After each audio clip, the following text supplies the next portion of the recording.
Povodom dana bez automobila koji je održan nedavno u Subotici, kaži mi molim te, o čemu se radi ovdje? Ja sam Imre Kerekeš, koordinator akcije Dan bez automobila.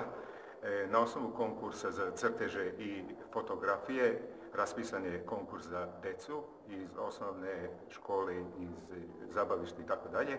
I oni su poslali na vreme te crteže. Komisiji u Budimpešti u Saobraćajnom ministarstvu i energetike razmotrili su te crteže i doneli su odluku i danas će biti dodela nagrada za te crteže koji na neki način kažu postoji druga alternativa za rješavanje problema saobraćaja. Do sada je dan automobila uvijek bio propraćen na taj način što su neki dijelovi ulice bili blokirani za saobraćaj. Ove godine nije bio taj slučaj.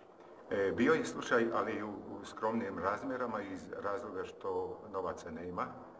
Mi smo bili spremni i veći dio da zatvorimo, međutim ispalo je da samo kod Velike crkve smo zatvorili Trg žrtava fašizma i tu smo organizovali biciklovanje omladine i bio je maršruta od Velike crkve pa do Palića, do osnovne škole i nazad i tako su se djeca družili međusobno. A sad drugo, cilj dana bez automobila je obično i to da bude što manje emisije gasa i ostalo. Kakva je situacija sa proširenjem površina u centru grada koje nisu otvorene za saobraćaj?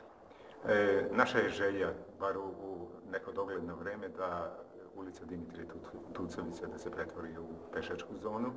Iz tih razloga svake godine, ove godine nismo, ali svake godine zatvaramo i dozvoljavamo da uživaju svi građani kada nema saobraćaja u toj ulici. Hvala.